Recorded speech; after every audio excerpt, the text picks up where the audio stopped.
സന്തോഷമുള്ള ദൈവനക്കരമധ്യ കർത്താവിന്റെ സ്തോത്രം ചെയ്യാം. ഹല്ലേലൂയ. ദൈവസന്നിധിയിൽ നിന്ന് രാത്രിയായിരിക്കാൻ ദൈവം ഇടയാക്കിയ നല്ല അവസരത്തെ ഓർത്ത് ഞാൻ ദൈവത്തെ സ്തുതിക്കുന്നു. അവന്റെ അത്ഭുത വചനത്തിനായി എപ്പോഴും ഞാൻ കർത്താവിനെ മഹത്വപ്പെടുത്തുന്നു.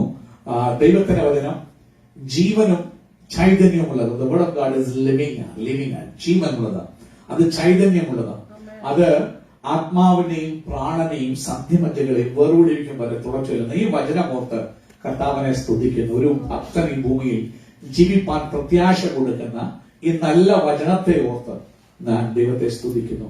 ഇന്ന് രാത്രി നാം ദിവസങ്ങളായിരിക്കുമ്പോൾ ചൊവ്വാഴ്ച രാത്രിയാണല്ലോ. ഈ ആഴ്ച ലോകമെമ്പാടും കഷ്ടാനുഭവ ആഴ്ചയായി കൊണ്ടാടുന്ന ഈ ആഴ്ചയിൽ, ഈ രാത്രിയിൽ ദിവസങ്ങളായിരിക്കാൻ ദൈവം തന്ന നല്ല അവസരത്തെ ഓർത്ത് ഞാൻ ദൈവത്തെ മഹത്വപ്പെടുത്തുന്നു. എന്താണ് കഷ്ടാനുഭവ ആഴ്ച കാണിക്കുന്നതെന്ന് ചോദിച്ചു കഴിഞ്ഞാൽ മറ്റൊന്നുമല്ല, നിങ്ങൾ കുരിശിൽ കിടക്കുന്ന യേശുവിനെ നോക്കിയാൽ, ഇന്ന് രാത്രി അത് പ്രസംഗിക്കാനല്ല ഞാൻ എടുത്തിരിക്കുന്നത്. ഇന്ന് രാത്രി മാസം ദൈവത്തിന്റെ ആത്മാവ് നമ്മൾ പറയുന്നത് വേല തികക്കണം. അങ്ങനെയുള്ള ബന്ധത്തിൽ ഇൻട്രൊഡക്ഷൻ ആയിട്ട് മാത്രം പറയുന്നതേ ഉള്ളൂ. കാൽവരി കുരിശിന്മേൽ ആ കാലിലും ബാണുകൾ തൂങ്ങിക്കിടന്നുകൊണ്ട് പിടയുന്ന യേശു കർത്താവ് മൊഴിഞ്ഞ 7 മൊഴികളെ കുറിച്ച് ബൈബിൾ പറയുന്നുണ്ട്. അതെല്ലാം നിങ്ങളുടെ അടുക്കല് ഉദ്ധരിപ്പാനല്ലേ നിൽക്കുന്നത്.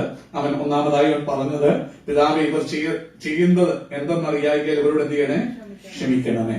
എന്നിട്ട് ക്രൂശിൽ കിടക്കുന്ന കള്ളന് അവൻ അനുദപിച്ച് യേശുവിനോട് എന്നെ ഓർക്കണേന്ന് പറയുമ്പോൾ അവനോട് പറഞ്ഞു, ഇന്ന് നീ എന്നോട് കൂടെ എന്ത് ചെയ്യും, പറുദീസയിലിരിക്കും. രണ്ടാമത് പറഞ്ഞ വഴി മൂന്നാമതായിട്ട് അവൻ സ്ത്രീയെ നോക്കിയിട്ട്, തന്റെ അമ്മയെ നോക്കിയിട്ട് വിളിച്ചു പറയുകയാണ്. മറിയെ നോക്കിയിട്ട് പറയുക, യോഹന്നാനെ ചൂണ്ടി കാണിച്ചുകൊണ്ട് അവൻ സ്ത്രീയെ, ഇതാ നിന്റെ മകൻ, എന്നിട്ട് ഇതാ ശിഷ്യനെ നോക്കിയിട്ട് പറഞ്ഞു, ഇതാ നിന്റെ അമ്മ എന്ന് പറഞ്ഞ് ആ ഒരു വാക്ക്. അതിനുശേഷം അത് മൂന്നാമത്തെ വാക്കായി കാണുന്നു. അടുത്ത 4-മതായി ഈശോനാഥൻ പറഞ്ഞത്, എന്റെ ദൈവമേ നീ എന്നെ കൈവിട്ടതെന്ത് എന്ന് പറഞ്ഞ വാക്ക്. അതിനുശേഷം അവൻ അടുത്തതായി പറഞ്ഞത്, 5-മതായി പറഞ്ഞ വാക്ക്, എനിക്ക് ദാഹിക്കുന്നു എന്ന് പറഞ്ഞു. 6-മതും 7-മതുമായി പറയാമെങ്കിലും 6-മതായി രേഖപ്പെടുത്തിയിരിക്കുന്ന അവൻ പറഞ്ഞൊരു പദമാ, നിവർത്തിയായി. It is finished. യോഹന്നാന്റെ സുവിശേഷം 17-ാം അധ്യായം വായിക്കുമ്പോൾ സ്വർഗത്തിലേക്ക് നോക്കി പ്രാർത്ഥിക്കുന്ന ഈശോ തമ്പുരാൻ പറഞ്ഞു, കർത്താവേ നീ എന്നെ അഴിച്ച വേല ഞാൻ എന്ത് ചെയ്തു? അവൻ മരണത്തെക്കാൾ ഉപരി ഇന്ന് രാത്രി ശരിയാ, മനുഷ്യ ജാതിയുടെ പാപങ്ങളെ മോചിപ്പാൻ യേശുനാഥൻ കാൽവരി കുരിശിന്മേൽ പിടഞ്ഞു മരിച്ചു. മനുഷ്യജാതിയുടെ രോഗങ്ങൾക്ക് പരിഹാരമേകുവാൻ അവൻ അടിപ്പിണറേറ്റ്, അവന്റെ അടിപ്പിണറിൽ നിന്ന് ഒഴുകിയ രക്തം കൊണ്ട് ഇന്ന് രാത്രി നിങ്ങൾക്കും എനിക്കും അവൻ സൗഖ്യം തന്നു. അവൻ ദൈവത്തോടുള്ള ശത്രുത്വം തന്നെ മരണത്താൽ നീക്കി. ആ തിരശീലയുണ്ടല്ലോ, മധുബഹായും തിരശ്ശേരിയൊക്കെ ഇട്ട് ആരാധിക്കുന്നെങ്കിൽ അത് വ്യക്തമായ ആരാധനയാ. മടങ്ങി വരാൻ പരിശുദ്ധ എന്ന് പറയുക. മധുബഹ പോയി എന്നേ, അത് പരിശുദ്ധ സ്ഥലം കീറി കർത്താവ്. അവൻ അടിമുതൽ മുകൾ മുതൽ താഴെ വഴ കീറി. ഇനി അതുണ്ടാക്കി ദൈവം കീറി കളഞ്ഞതിനെ ഉണ്ടാക്കാൻ പോയാൽ ദൈവത്തെ നാം നിന്ദിക്കുന്നതിന് തുല്യമാ. നോക്കൂ, അതായത് ആ ശത്രുത്വമാകുന്ന മതിൽ അവൻ ഇടിച്ചു. എങ്ങനെ? തന്റെ അനുസരണത്തിൽ കൂടി, by completing and finishing his work. അതുകൊണ്ട് യേശു പറഞ്ഞത് നിവർത്തിയായി എന്ന് പറഞ്ഞ് തന്റെ പ്രാണനെ, ഇതാ കർത്താവേ എന്റെ പ്രാണന്റെ കയ്യിലേൽപ്പിക്കുന്നു പറഞ്ഞു മരിക്കുമ്പോൾ, തല ചായ്ക്കുമ്പോൾ ബൈബിൾ പറയുന്നു, അത് സൂര്യൻ ഇരുണ്ടു, ദേശത്തെങ്ങും ഇരുട്ടുണ്ടായി. ബൈബിൾ പറയുന്നു, അവൻ ദേവാലയത്തിലെ തിരശീല, കട്ടിയുള്ള തിരശീല മുകൾ മുതൽ താഴെ വരെ കീറി. ദൈവം പറഞ്ഞു, മനുഷ്യ ഇനി എനിക്കും നിനക്കും തമ്മില് ഇനിയൊരു വേർപാടിന്റെ ശത്രുത്വമാകുന്ന മതിലില്ല, എനിമിറ്റിയാകുന്ന വാളില്ല. അത് തകർന്നു. യേശുവിന്റെ മരണം അതിനെ തകർത്തു. മാത്രമല്ല, ശത്രുവായിരുന്ന എന്നെ ദൈവത്തോട് മിത്രമാക്കി. എന്നിട്ട് പറഞ്ഞു, കുഞ്ഞെ ഇനി നീ മല കയറണ്ട, മെഴുകുതിരി കത്തിക്കണ്ട, ഒരു വിശുദ്ധന്റെയും കാലെ പിടിക്കണ്ട, എന്റെ അടുത്ത് വരാൻ പുത്രനിൽ കൂടി നിനക്ക് സ്വാതന്ത്ര്യമുണ്ട് എന്ന് തന്റെ പ്രവൃത്തിയാൽ ലോകത്തെ വിളിച്ചറിയിച്ച സംഭവമായിരുന്ന ലോകം കഷ്ടാനുഭവ ആഴ്ചയായി കൊണ്ടാടുന്നത്. കുരിശുമേ കൃതപ്പെടുത്തി പറഞ്ഞു, ഇറ്റ് ഇസ് ഫിനിഷ്ഡ്. വേല പൂർത്തിയായി. ഒരു സകല ഘടക സന്ധി മനുഷ്യനെയും ദൈവത്തെയും തമ്മിൽ അടുപ്പിക്കുന്ന വേല നിവൃത്തിയായി. ഇനിയൊരു പരിശുദ്ധന്റെയും ആവശ്യമില്ല, ഈശോ അല്ലാതെ. ഓർത്തോണം, ഈശോയിൽ കൂടെയുള്ളൂ നിനക്ക് യേശുവിലേക്ക് ആക്സസ്. ഈശോയുടെ അമ്മ മറിയയിൽ കൂടി ഇല്ല, സത്യമായുമില്ല. ദൈവത്തിന്റെ വചനം പഠിപ്പിക്കുന്നില്ല. ഇന്ന് രാത്രി ദൈവത്തിലേക്ക് അടുക്കാൻ നീ യേശുവിന്റെ അമ്മയെ വിളിക്കുന്നെങ്കിൽ നോക്കൂ, യേശുവിന്റെ അമ്മയെ ഏറ്റവും ആദരിക്കുന്ന ഒരു വ്യക്തിയാണ് ഞാൻ. കാരണം ഒത്തിരി യേശുവിന്റെ അമ്മ മറിയെന്ന് പഠിപ്പാൻ നമുക്കുണ്ട്. നാം എല്ലാവരും ബൈബിൾ പറയുന്ന ലോകമെല്ലാം അവൻ സ്വന്തം മറിയെ ഭാഗ്യവതി എന്ന് വാഴ്ത്തുന്നു. തീർച്ചയായും അവർ ഭാഗ്യവതിയായ അവൻ ഒരു സ്ത്രീയാണ്. ഹല്ലേലൂയ. എന്നാൽ ഇന്ന് രാത്രി സത്യം പറയട്ടെ, നിങ്ങൾ വിശ്വസിച്ചാലില്ലേലും ദൈവത്തെങ്കിലേക്ക് നിങ്ങൾക്ക് അടുത്തു വരാൻ മറിയുടെ മധ്യസ്ഥം, നിങ്ങൾ അങ്ങനെ ഒരു മധ്യസ്ഥ ഇല്ല. ബൈബിൾ പൗലോസ്ലീഹ പഠിപ്പിക്കുന്നത് നാം എല്ലാം അവൻ സത്യക്രിസ്ത്യാനികളായിരുന്നെങ്കിൽ അത് ഏത് സഭയാണെങ്കിലും നാം ചൊല്ലുന്ന ഒരു കാര്യമാണല്ലോ. വാക്യം പറയുന്നവരാണെങ്കിൽ ഞാൻ നിങ്ങളോട് ഉപദേശിച്ച ഈ സുവിശേഷത്തിന് വിരോധമായി അവൻ ഞങ്ങളാകട്ടെ സ്വർഗത്തിലെ ദൂതന്മാരാകട്ടെ വന്ന് നിങ്ങളോട് അറിയിച്ചാൽ അവൻ എന്തുവാ? ശപിക്കപ്പെട്ടവൻ. അവൻ സ്വന്തം ചെയ്യുന്നു, ചൊല്ലുന്നവൻ അത് ചൊല്ലുകയും ചെയ്യുന്നവരാ. പൗലോസ്ലീഹ അത് വിളിച്ചു പറയും. പൗലോസ്ലീഹ പറയുക, ദൈവം ഒരുവനല്ലോ. ശ്രദ്ധിച്ചു കേൾക്കണം. പ്രവൃത്തി തികച്ച ഈശോ ദൈവമൊരുത്തനേ ഉള്ളൂ. അവൻ അടുത്ത പറയുന്നു, ദൈവത്തിനും മനുഷ്യർക്കും മധ്യസ്ഥനും. എന്തോ പുരോഹിതന്റെ ശുശ്രൂഷ ദൈവത്തെയും മനുഷ്യനെയും തമ്മിൽ ബന്ധിപ്പിക്കുന്ന വ്യക്തിയാണ് പുരോഹിതൻ. പഴയ നിയമ അഹരോന്യല്ലേ പൗരോഹിത്യം എടുത്താൽ യേശുവിന്റെ പൗരോഹിത്യം അഹരോന്യ പൗരോഹിത്യമല്ല. നാം ചൊല്ലുന്ന പ്രകാരമല്ല. യോഹന്നാൻ യേശുവിനേകി, യേശു ശിഷ്യന്മാർക്കേകി അല്ല ആ പൗരോഹിത്യം. ദൈവത്തിന്റെ വചനം ശക്തമായി പറയുന്നു, യേശുവിന്റെ പൗരോഹിത്യം യോഹന്നാനിൽ നിന്ന് കിട്ടിയതല്ല. അത് മൽക്കീസേദെക്കിന്റെ ക്രമപ്രകാരമുള്ള പൗരോഹിത്യമാണ്. ഇന്ന് രാത്രി നീ പഠിക്കുന്നതും പഠിപ്പിക്കുന്നതും തെറ്റാ. സത്യം അറിയണം. എന്റെ യേശു നിത്യ പുരോഹിതൻ, ഈശോ ആകുന്ന മഹാപുരോഹിതൻ. എബ്രായ ലേഖന കർത്താവ് പറയുമ്പോൾ വളരെ ക്ലിയർ ആയിട്ടാണ് പറയുന്നത്. അവൻ വന്ന് പോയി കഴിഞ്ഞിട്ട് ഇനിയും ഒരു പൗരോഹിത്യത്തിന്റെ വഴി ഈ ഭൂമിയിലില്ല. അപ്പോസ്തലവര്യന്മാർ ഈ ഭൂമിയിൽ കാത്തിരുന്നപ്പോൾ ആരെയും പ്രീസ്റ്റ് എന്ന് വിളിച്ചിട്ടില്ല, പുരോഹിതൻ എന്ന് വിളിച്ചിട്ടില്ല. നിങ്ങൾ ഐതിഹ്യം എടുത്ത് തെളിയിക്കുമായിരിക്കാം. അപ്പോസ്തല പ്രവർത്തികളോ ദൈവത്തിന്റെ വചനങ്ങളോ എടുത്ത് നിങ്ങൾക്ക് അതിനെ തെളിയിക്കാൻ കഴിയുകയില്ല. ഇന്ന് രാത്രി പൗരോഹിത്യം യേശുവാണ് നിത്യപുരോഹിതൻ. നിത്യനായ യേശു വെളിപ്പെട്ട് കഴിഞ്ഞപ്പോൾ പഴയ ഷാഡോ നിഴലിന്റെ ആവശ്യം ഇനിയില്ല സഹോദരൻ. കാരണം യേശുവാ ദൈവത്തെയും മനുഷ്യനെ തമ്മിൽ അടുപ്പിക്കുന്നവൻ. അവനാണ് ഏക മധ്യസ്ഥൻ. ദൈവം ഒരുവനല്ലോ, ദൈവത്തിന് മനുഷ്യർക്കും മധ്യസ്ഥനും ഒരുവൻ. എല്ലാവർക്കും വേണ്ടി തന്നെത്താൻ മറുപടിയായി കൊടുത്ത മനുഷ്യനായ ക്രിസ്തു യേശു തന്നെ. ഇന്ന് രാത്രി എന്തിനാ ദൈവം മനുഷ്യനായത്? മധ്യസ്ഥനാകാൻ, എന്നെയും ദൈവത്തെയും തമ്മിൽ കണക്ട് ചെയ്യാൻ. അവൻ പൂർണ്ണ മനുഷ്യനായിരിക്കുമ്പോൾ തന്നെ പൂർണ്ണ ദൈവവുമായിരുന്നു. ഇന്ന് രാത്രി എന്നെ കണക്ട് ചെയ്യാൻ ഏക വഴി അതെപ്പോൾ അവൻ നിവർത്തിയായി ചോദിച്ചു കഴിഞ്ഞാൽ മരിക്കുന്നതിന് മുമ്പല്ല, മരിച്ച ശേഷം. മരിക്കാൻ പോകുമ്പോൾ പറയുക, ഇറ്റ് ഈസ് ഫിനിഷ്ഡ്, അക്കംപ്ലിഷ്ഡ്. അത് നിവർത്തിയായി, ഞാൻ വേല തികച്ചു. യേശു ഈ ലോകത്തിൽ നമ്മൾ പോകുമ്പോൾ ചിന്തിക്കും സമയം പറഞ്ഞു മുമ്പോട്ട് പോകട്ടെ. അവൻ സ്വന്തം ചെയ്ത് യേശു പറയുന്നുണ്ട്, എന്നെ അയച്ചവന്റെ വേല ചെയ്ത് അവൻ സ്വന്തം ഇഷ്ടം ചെയ്ത് വേല തികയ്ക്കുന്നത് എന്തുവാ? എന്റെ ആഹാരമാണ്. ഉടമനഗസ്യ അയച്ചവന്റെ ഇഷ്ടം ചെയ്ത് വേല തികച്ച് വൃത്തിയായി എന്ന് പറഞ്ഞ് നിവർത്തിയായി എന്ന് പറഞ്ഞ് ജീവൻ കൊടുക്കുന്ന യേശുവിന്റെ അനുഭവങ്ങളെ ആചരിക്കുന്ന ആഴ്ചയില് ഇന്ന് രാത്രി പരിശുദ്ധാത്മാവ് എന്നെ നിങ്ങളെ കാണിക്കുന്നത് നിങ്ങളുടെ പ്രാണനാഥനായ ക്രിസ്തു. അവൻ സ്വന്തം ചെയ്യുന്നു. ആത്മമണാളനായ ക്രിസ്തു കാണിച്ചു തന്ന മാതൃക പ്രകാരം പ്രിയമുള്ളവരെ ഞാനും നിങ്ങളും ജീവിക്കണം. എന്താണ് ആ മാതൃക? വേല തികച്ചു, പ്രവൃത്തി തികച്ചു. ബൈബിൾ പറയുന്നു അവൻ സകലവും ഭംഗിയായി ചെയ്തു. പലപ്പോഴും പുതിയ നിയമത്തിൽ നാം വരുമ്പോൾ നാം പഠിപ്പിക്കുന്നു, ദൈവത്തിന് നമ്മെ പഠിപ്പിക്കുന്നു, പ്രവൃത്തിയാലല്ല ഒരു വ്യക്തിയും രക്ഷിക്കപ്പെടുന്നത്. രക്ഷയ്ക്ക് നിന്റെ പ്രവൃത്തി ആവശ്യമില്ല. നിന്റെ ആത്മാവിന്റെ രക്ഷയ്ക്കും വീണ്ടെടുപ്പിനും. കാരണം പ്രവൃത്തി കൊണ്ട് അത് ചെയ്യാൻ പറ്റത്തില്ല. എത്ര നല്ല വേല ചെയ്താലും എന്റെ പാപക്കടം കൊടുത്തു തീർക്കാൻ എന്നെ കൊണ്ട് കഴിയത്തില്ല.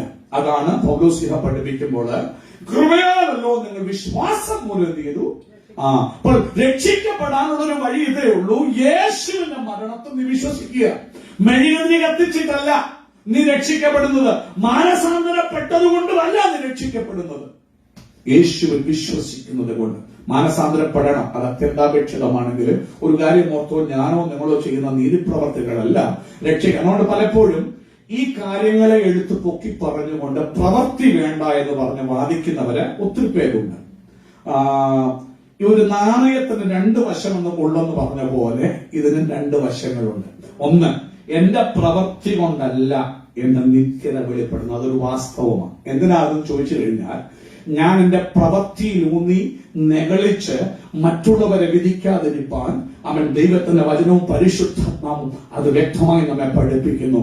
അതിന്റെ അർത്ഥം പ്രവൃത്തി വേണ്ടെന്നല്ല. അതുകൊണ്ട് ദൈവത്തിന്റെ വചനത്തിൽ കൂടി നമുക്കൊന്ന് പോകാൻ ഞാൻ ആഗ്രഹിക്കുക. ഈ മാസത്തെ ദൈവത്തിന്റെ ദൂത് ഞാൻ പറഞ്ഞല്ലോ, ദൈവം പറഞ്ഞു, അവൻ ദൈവത്തിന് മുമ്പാകെ മുൻഗണനകളെ സജ്ജമാക്കുന്നവൻ അവന്റെ പ്രവൃത്തി ചെയ്യും, അവന്റെ വേല ചെയ്യും. Those who set priorities will do his work. His will. Whatever he asks, he will do. His purpose he will accomplish. മുൻഗണനകളെ സജ്ജമാക്കുന്നവൻ അവന്റെ വേല, അവന്റെ ഹിതം, അവന്റെ പ്രവൃത്തി ചെയ്യും. ഹഗ്ഗായി അതിൽ നിന്നാണ് നാം അത് ചിന്തിച്ചത്. ഹഗ്ഗായി 2:4 ഇങ്ങനെ പറയുന്നു. അതിന്റെ ഒരു ഭാഗത്ത് അവൻ വേല ചെയ്യുവിൻ, പ്രവൃത്തി ചെയ്യുവിൻ, ദൈവം അയച്ച ഇഷ്ടം ചെയ്യുവിൻ. അടുത്തതായിട്ട് അതിനുള്ള ബന്ധത്തില് സങ്കീർത്തനം 143:10 ഈ മാസത്തിന് ആരംഭം നമ്മൾ ചിന്തിപ്പാൻ ഇടയായിരുന്നു. കർത്താവേ, നിന്റെ ഇഷ്ടം ചെയ്യാൻ എന്നെ എന്ത് ചെയ്യണേ, പഠിപ്പിക്കണമേ. അല്ലെങ്കിൽ നീ എന്റെ ദൈവമാകുന്നല്ലോ, നിന്റെ നല്ല ആത്മാവിനെ നിലനിലത്തിൽ നടത്തട്ടെ. ഇന്ന് പകൽ പ്രിയമുള്ളവരെ, ഞാൻ നിങ്ങളും സത്യക്രിസ്ത്യാനിയാണെന്ന് പറയുന്നെങ്കിൽ എന്നെ കുറിച്ചും നിങ്ങളെ കുറിച്ചും ദൈവത്തിന്റെ ആഗ്രഹമാ വേല നിവൃത്തിയാക്കണമെന്ന്. അതുകൊണ്ട് ദൈവത്തിന്റെ വചനത്തിൽ കൂടി പുതിയ നിയമവും പ്രവർത്തികളും. പലപ്പോഴും പുതിയ നിയമത്തില് സുവിശേഷം പറയുമ്പോൾ ഒരു വ്യക്തി തന്നെ ബൈബിൾ പഠിപ്പിക്കും, നാമോ അധർമ്മികളായിരിക്കുമ്പോൾ തന്നെ ദൈവം നമ്മളെ സ്നേഹിച്ചു. അപ്പോൾ എന്റെ പ്രവൃത്തി കൊണ്ടല്ല ഞാൻ രക്ഷിക്കപ്പെട്ടത്, എന്റെ വിശ്വാസത്താല. വിശ്വാസത്താൽ രക്ഷിക്കപ്പെട്ട ഒരു വ്യക്തിയിൽ എന്ത് വേണമെന്നറിയാമോ? പ്രവൃത്തി ആവശ്യം. അവന്റെ രക്ഷയ്ക്കല്ല, അത്യന്താവശ്യം. നീ രക്ഷിക്കപ്പെട്ടെങ്കിൽ കാരണം ദൈവത്തിന് അങ്ങനെ തന്നെയാ പഠിപ്പിക്കുന്നത്. ഞാൻ ചില വാക്യങ്ങൾ കൂടി ഇന്ന് പോയപ്പോൾ ദൈവത്തിന്റെ ആത്മാവ് വളരെ ഇടപെടാനിടയായി. നമുക്കൊന്ന് വായിക്കാം. റോമാലേഖനം എടുത്താട്ടെ. റോമാലേഖനം മുതൽ, കാരണം ഞാൻ അപ്പോസ്തലയിൽ പോകുന്നില്ല, റോമാലേഖനം മുതൽ അവൻ അപ്പോസ്തലന്മാർ എഴുതിയ ലേഖനങ്ങൾ കൂടി ഒന്ന് കടന്നു പോകാൻ ആഗ്രഹിക്കുക. അവൻ സ്വന്തം പൗലോസ്ലിഹ പറയുമ്പോൾ റോമാലേഖനം 2-ാം അധ്യായം 6 മുതൽ 11 വരെയുള്ള വാക്യങ്ങൾ വായിക്കുമ്പോൾ അവൻ സ്വന്തം ചെയ്യുന്നു. ഒന്നാമതായി അവൻ പറയുന്ന ഒരു കാര്യം, അതിന്റെ 6-ാമത്തെ വാക്യം, ദൈവം എല്ലാവരുടെയും വേലയ്ക്ക് പ്രതിഫലം കൊടുക്കുന്നവനാണ്, എല്ലാവരുടെയും പ്രവൃത്തിക്ക് പ്രതിഫലം. ഒന്ന് വായിച്ചാട്ട 6-ാമത്തെ വാക്യം 2:6. ഇംഗ്ലീഷിൽ വായിച്ചാട്ട. God will repay each other, each person according to what they have done. അവൻ പ്രവർത്തിച്ചതനുസരിച്ച്, വേല ചെയ്തതനുസരിച്ച്, അവനവന്റെ പ്രവൃത്തിക്കനുസരിച്ച് ദൈവം പകരം കൊടുക്കുമെന്ന് പുതിയ നിയമം പഠിപ്പിക്കുന്നു. രക്ഷിക്കപ്പെടാൻ വേല വേണ്ട. നിന്റെ വേല കൊണ്ടല്ല രക്ഷിക്കപ്പെടുന്നത്. പക്ഷെ ഇന്ന് രാത്രി അറിഞ്ഞോ, സത്യം അറിഞ്ഞോ, ഉടപറകസ്യ. ഞാൻ വീണ്ടും വേല ഊന്നുകയല്ല, സത്യം പറയുക. ദൈവത്തിന് വന്നിട്ട് പഠിപ്പിക്കുക ഞാൻ എടുക്കുന്നത്, വേറെ ഒന്നും എടുക്കുന്നില്ല. അവനവന്റെ പ്രവൃത്തിക്ക് തക്ക പകരം പ്രതിഫലം കൊടുക്കുന്ന ഒരു ദൈവം. അവനവന്റെ വാക്കിന് തക്ക പ്രതിഫലം കൊടുക്കുന്ന ഒരു ദൈവം. 6-ാം വാക്യം. ഇനിയും 7-ാം വാക്യത്തിലേക്ക് വായിക്കുമ്പോൾ അവൻ സ്വന്തം അവിടെ നിത്യജീവൻ കൊടുക്കുന്നതിനെ കുറിച്ച് പറയുന്നു. വായിച്ചാട്ടാ, അതിനെ കുറിച്ച് വായിച്ചാട്ടാ.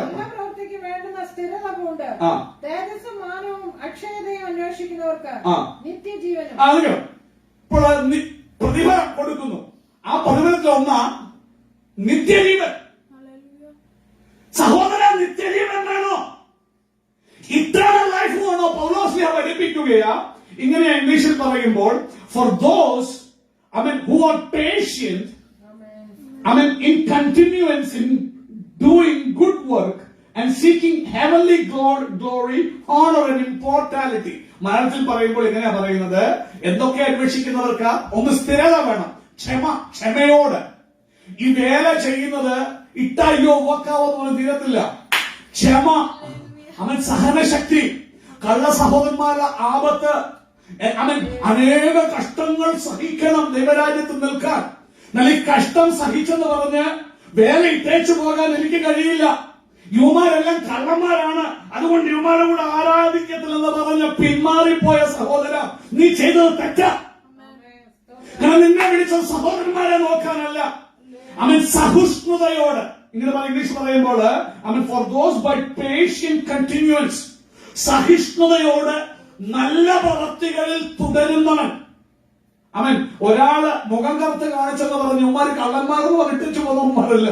അങ്ങനെ ഒത്തിരി എണ്ണം സത്യത്തിലേക്ക് വന്ന് രക്ഷിക്കപ്പെട്ട് മാനസാന്തരപ്പെട്ട് സ്നാനപ്പെട്ടിട്ട് തിരിഞ്ഞ് പഴയത് ചെയ്യാൻ മടങ്ങിപ്പോയി. ബൈബിൾ പറയുന്നു no, should not do that എന്ന് പറയുന്നത് നോക്കണം. ഒന്നുകൂടെ വായിച്ചാൽ ആ വാക്യം, ആറാമത്തെ വാക്യം, ആറാമത്തെ വാക്യം. നല്ല പ്രവൃത്തിക്ക് വേണ്ടുന്ന സ്ഥിരത കൊണ്ട്. ആ സ്ഥിരതയില്ലാതെ നല്ല പ്രവൃത്തി ചെയ്യാൻ പറ്റത്തില്ല. കാരണം സ്ഥിരതയില്ലെങ്കിൽ എന്ത് പറ്റും ചോദിച്ചു കഴിഞ്ഞാൽ, അങ്ങേരെ തോമാ ബ്രദറും ഇങ്ങനെ ചാക്കോച്ചനും എനിക്കെതിരെ പാര വെക്കുമ്പോ ഞാൻ പറയും ഇവന്റെ കൂടെ ഒന്നും ആരാധിച്ചിട്ട് കാര്യമില്ലെന്ന് പറയും, ഇട്ടേച്ചു പോകും. ഇന്ന് രാത്രി സ്ഥിരത ഇല്ലെങ്കിൽ, പേഷ്യൻസും സഹിഷ്ണുത, ഇംഗ്ലീഷിൽ പറയുമ്പോൾ അവൻ പേഷ്യന്റ് കണ്ടിന്യൂൻസ് കിങ്സ് വേർഷൻ പറയുന്നത്, അവൻ ഇല്ലെങ്കിൽ എന്ത് ചെയ്യാൻ പറ്റില്ല, സഹിഷ്ണുത അവൻ ചോദിച്ചാട്ടാ സ്ഥിരതയും പൂണ്ട്. അപ്പോൾ ഈ സ്ഥിരതയോടുകൂടി ആ സഹിഷ്ണു ശക്തിയോടുകൂടി നീ എന്തൊക്കെ അന്വേഷിക്കണം എന്നറിയാമോ? തേജസ് അന്വേഷിക്കണം. ഈ ഭൂമിയിലെ മനുഷ്യന്റെ മഹത്വമല്ല നീ അന്വേഷിക്കുന്നത്. അനേകര് മനുഷ്യന്റെ ബഹുമാനവും തേജസ്സും അന്വേഷിച്ചിട്ട് സത്യത്തെ വിട്ട് പിന്മാറിപ്പോയി. ബൈബിൾ പറയുന്നു ദേമാസ് ഈ ലോകത്തെ സ്നേഹിച്ച് എന്നെ വിട്ടുപോയി. അവന് ലോകമായിരുന്നു വലിയത്, അവന് പാരമ്പര്യങ്ങളായിരുന്നു വലിയത്, അവന്റെ സ്വന്തക്കാരുടെയും ബന്ധുക്കളുടെയും മാനമായിരുന്നു ഒരുപക്ഷെ അവന് വലിയത്. അവൻ ഈ ലോകത്തെയും ലോകത്തിന്റെ പദവികളെയും സ്നേഹിച്ച് എന്നെ വിട്ടുപോയി. കുടമനകസ്യാദര എന്ന കഥ പറയുക, ഈ ലോകത്തിന്റെ മഹത്വമല്ല, ദൈവത്തിന്റെ തേജസ്സും പിന്നെന്തൊക്കെയാ? മാനം. എന്ത് മാനം? മനുഷ്യന്റെ മാനമല്ല. ഇന്നലെ മനുഷ്യന്റെ മാനം അന്വേഷിച്ചിട്ട് ദൈവത്തിന്റെ മാനം അവൻ പുറന്തള്ളി, അതിന് പുറം കാട്ടി നടന്നു കളഞ്ഞു. ഇന്ന് രാത്രി ദൈവസന്നിധിയിൽ പരിശുദ്ധമായി വിളിക്കുക, സഹോദര, സ്ഥിരത കൊണ്ട് അവൻ തേജസ്സിനെ അന്വേഷിക്കണം. 2, ദൈവത്തിന്റെ മാനവും. അടുത്തത് അക്ഷയത, ഇമ്മോർട്ടാലിറ്റി.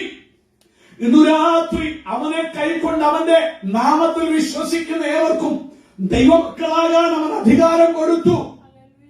അവന്റെ കൽപ്പനകളെ പ്രമാണിക്കുന്നവരെ, അവൻ കൽപ്പനകൾ പ്രമാണിച്ചവരെ ദിനംപ്രതി സഭയോട് ചേർത്തു. സഭയിൽ മണവാട്ടിയാം അംഗമായി ആരെ? മാനസാന്തരപ്പെട്ടു രക്ഷിക്കപ്പെട്ട് മാമോദിസയേറ്റ് ഈശോയോട് ചേർന്നവരെ സഭയോട്. അങ്ങനെ തന്നെയാ നിങ്ങൾ പോയി വായിച്ചു നോക്കണം. അപ്പോസ്തല പ്രവർത്തികളിൽ കൊച്ചിലെ മാമോദിസ മുഖ്യമൊന്നുമല്ല. അവിടെ കൊച്ചിലെ മുക്കാനും പറയുന്നില്ല, പ്രായമുള്ളവരെ മുക്കാനും പറയുന്നില്ല. ഒറ്റ ഘടകേ ഉള്ളൂ, നീ വിശ്വസിക്കണം. വിശ്വസിച്ചു മാമോദിസ കേൾക്കണം. മാനസാന്തരപ്പെടാതെ പറ്റില്ല. ഇത് മാനസാന്തരം ഉണ്ടാകും. മാനസാന്തരപ്പെട്ട് വിശ്വസിച്ച് രക്ഷിക്കപ്പെട്ടു വാഗുണ്ട് ഏറ്റു പറഞ്ഞ് നീ മാമോദിസ കേൾക്കണം എന്ന് ദേശിയോട് ചേർന്നു. ദൈവം അങ്ങനെയുള്ളവരെ ആ സഭയോട് ചേർത്തത്. ഇന്ന് പകൽക്കാലം അല്ലാത്തവരെ ചേർത്തിട്ടില്ല. ദൈവത്തിന് അങ്ങനെ പറയപ്പെട്ടിരിക്കുന്നത് മടങ്ങി വരട്ടെ. അങ്ങനെ നോക്കൂ, സ്ഥിരത കൊണ്ട് അവൻ സ്വപ്നം ചെയ്യുന്നു. ദൈവത്തിന്റെ മാനവും ദൈവത്തിന്റെ തേജസ്സും ദൈവത്തിന്റെ അക്ഷയതയും. നോക്കൂ, അങ്ങനെയുള്ളവർക്ക് അക്ഷയത കൊടുക്കുന്ന ഒരു ദൈവം. യേശു പറഞ്ഞു, എന്നെ തിന്നുന്നവൻ എൻ മൂലം ജീവിക്കും. എന്താ എന്നെ തിന്നുക എന്ന് പറഞ്ഞു കഴിഞ്ഞാൽ അവൻ അവന്റെ വചനം ഭക്ഷിച്ചു.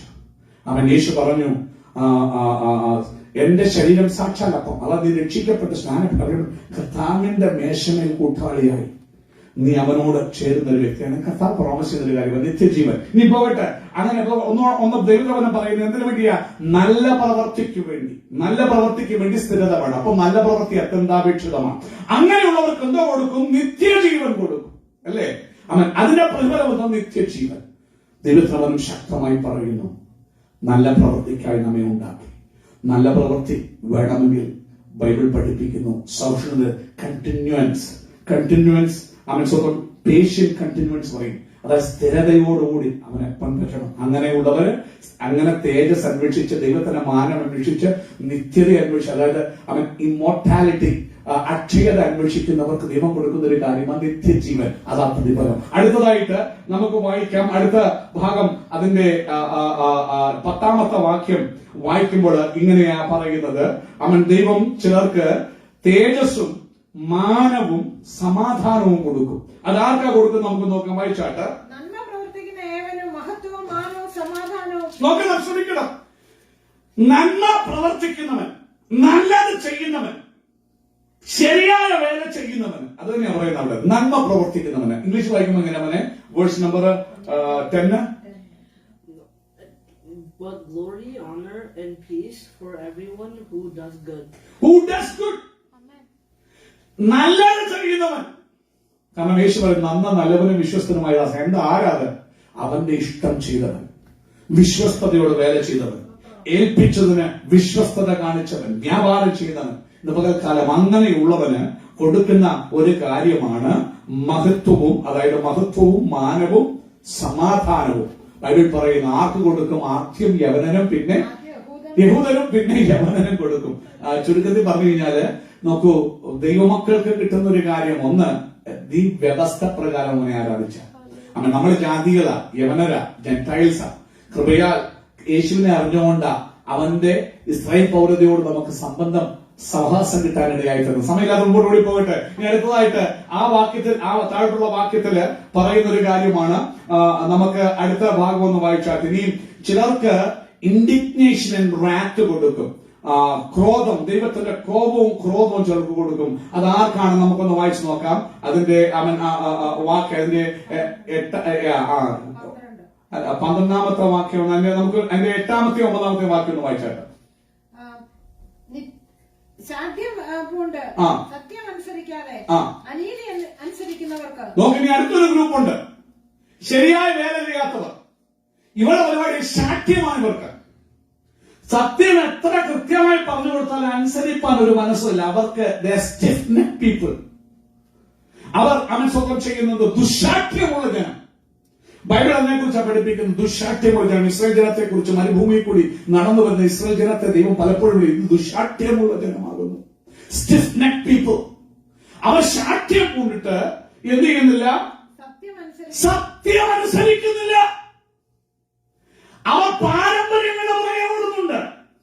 മനുഷ്യർ മനഃപ്പാടമാക്കിയ കൽപ്പനകളാകുന്ന പാരമ്പര്യങ്ങൾ. സഹോദര, വ്യർത്ഥവും പിതൃപാരമ്പര്യമായി നിങ്ങളുടെ നടപ്പിൽ നിന്ന് നിങ്ങളെ രക്ഷിച്ചത് പൊന്ന്, വെള്ളി മുതലായി അഴിഞ്ഞു പോകുന്ന വസ്തുക്കളെ കൊണ്ടല്ല, ക്രിസ്തുവിന്റെ രക്തം കൊണ്ട്. എന്താ കഷ്ടാനുഭവമായി ഓർപ്പിക്കുന്നത്? യേശുവിന്റെ രക്തം നീ സത്യം അനുസരിക്കാൻ വേണ്ടി കാൽവരി കുലബലത്തിൽ യേശു നിനക്കായി ചൊരിഞ്ഞു. എന്തിനാ? സത്യം അനുസരിക്കാൻ. രാജ ഇന്ന് രാത്രിക്കാലം ദുശാഠ്യമുണ്ട്. സത്യത്തെ അനുസരിക്കാൻ നടക്കല്ലേ. അതൊരു വേലയാണ്. ദൈവത്തിന്റെ സത്യം അനുസരിക്കുന്ന ഒരു വേലയാണ്. ഈശോ മശിഹ മാമോദിസ കേൾക്കാനായി യോർദാനാറ്റിക്കൽ ഇറങ്ങി വരുമ്പോൾ യോഹന്നാൻ സ്നാപകൻ വിലക്കി. അയ്യോ, നിന്നാൽ സ്നാനമേൽപ്പാൻ എനിക്ക് ആവശ്യം. ഈശോ മശിഹ പറഞ്ഞു, ഇപ്പോൾ സമ്മതിക്കാം, ഇങ്ങനെ സകല നീതിയും നിവർത്തിക്കുന്നത് നമുക്കുചിതം. പൂർണ്ണ മനുഷ്യനായി വന്ന പുത്രൻ തമ്പുരാൻ മാതൃക കാണിച്ചു തന്ന സഹോദര ഉടമനകസ്യ പാപമില്ലാത്തവനാ. അവന് യോർദാൻ എങ്ങനെയാ ഈശോ മശിഹ സ്നാനമേറ്റത്? ചില പണ്ട് ഞാൻ പോയ പള്ളിയിലൊക്കെ പടം കണ്ടിട്ടുണ്ട്. ഒരു പാത്രത്തിൽ കോരി വെള്ളം ഒഴിച്ചു. തെറ്റാ. നിങ്ങളുടെ ബൈബിൾ വായിച്ചു. ഈശോ സ്നാനമേറ്റ് വെള്ളത്തിൽ നിന്ന് പൊങ്ങിയ ഉടനെ പൊങ്ങാൻ പറ്റുമോ സഹോദര? ഇന്ന് പകൽക്കാലം നീ മാമോദിസ ഏൽക്കുന്നെങ്കിൽ നിന്റെ ഈശോ മശിഹ, നിന്റെ പ്രാണനാഥൻ, നിന്റെ പ്രാണപ്രിയൻ കാണിച്ചു തന്ന മാതൃക പ്രകാരം തന്നെ മാമോദിസ ഏൽക്കണം. ഹല്ലേലൂയ. വചനത്തെ മുറുകെ പിടിക്കും. പരിശുദ്ധ റൂഹ് വചനം പഠിപ്പിക്കും. അവൻ മടങ്ങി വരട്ടെ. അവൻ സ്വന്തം ചെയ്യുന്നു. ഈശോ ഇപ്പോൾ സമ്മതിക്ക. ഇങ്ങനെ സകല നീതിയും ചെയ്യുന്നത്, നിവർത്തിക്കുന്നത്, പ്രവർത്തിക്കുന്നത് നമുക്ക് ഉചിതം. എന്നാൽ ഈ കൂട്ടത്തെ നോക്കണം. ഇവർ ദുശാഠ്യമുള്ള ജനമാണ്. ദുശാഠ്യം കൊണ്ട് സത്യത്തെ അവർ ചെയ്യുന്നില്ല, അനുസരിക്കുന്നില്ല. വചനം പറയുമ്പോൾ അതിനോട് മറുതലിക്കുന്നു. വായിച്ചു അടുത്ത വാക്യം. ദുശാഠ്യമാ. ഇനി അവര് ഏതിനെ അനുസരിക്കുന്നത്? സത്യത്തെ അനുസരിക്കത്തില്ല, അനീതി. ഇവിടെ പറഞ്ഞ യേശോപക്ഷ പറയുക, ഇങ്ങനെ സകല നീതിയും അനുഷ്ഠിക്കുന്ന മുഴുവൻ. ഇവരെന്തുവാ? നീതി അനുഷ്ഠിക്കുന്നില്ല, അനീതി അനുഷ്ഠിക്കുന്നു. ഇന്ന് പകൽക്കാലം നിന്നെ അനീതി അനുഷ്ഠിക്കാൻ, പ്രവർത്തിക്കാനല്ല വിളിച്ചിരിക്കുന്നത്. അവൻ എന്റെ വേല ചെയ്യാൻ ഹഗ്ഗായിൽ കൂടി പ്രവചനം വരുമ്പോൾ ദൈവം പറഞ്ഞ നീതി ചെയ്യാനാ എന്നെ നിങ്ങളെ വിളിച്ചിരിക്കുന്നത്. Hallelujah, hallelujah. എന്നിട്ട് അവർ എന്ത് ചെയ്യുന്നു? അവർ അനീതി ചെയ്യുന്നു. അങ്ങനെയുള്ളവർക്ക് എന്താ കൊടുത്തേക്കുന്നത്? കോപവും ക്രോധവും. ഇന്ന് പകൽ അവനവന്റെ പ്രവൃത്തിക്ക് നല്ല പ്രതിഫലം കൊടുക്കും. അവനവന്റെ വേലയ്ക്ക് നല്ല പ്രതിഫലം കൊടുക്കുന്നവന് അവൻ എന്തു ചെയ്യുന്നു? ഞാൻ ബൈബിൾ കൂടി വായിക്കുക. എന്നിട്ട് എന്റെ കണ്ണു തള്ളിപ്പോയി, വേല തപ്പിപ്പോയതാ. അപ്പൊ കർത്താവ് കാണിച്ച വാക്യങ്ങളാ. അടുത്തതായിട്ട് അവൻ അതേ ഭാഗത്ത് 9-ാമത്തെ വാക്യത്തിലാണ്. അടുത്ത 9-ാം വാക്യം ഒന്ന് വായിച്ചാട്ടെ. പ്രവർത്തിക്കുന്ന ഏത് മനുഷ്യാത്മാവിനും കഷ്ടവും സങ്കടവും ആദ്യം യഹൂദനും പിന്നെ യവനനും വരും. നീ അടുത്തത് കൊടുക്കും പ്രതിഫലം. കഷ്ടവും സങ്കടവും. മുമ്പ് കോപം ക്രോധവും കണ്ടു. നീ അടുത്ത കഷ്ടവും സങ്കടവും. ആർക്കാ കഷ്ടവും സങ്കടവും? ആദ്യം യഹൂദനും. തിന്മ പ്രവർത്തിക്കുന്നവന്, ഗുഡ് ചെയ്യാത്തവന്, ദൈവത്തിന് ഇഷ്ടം ചെയ്യാത്തവന്.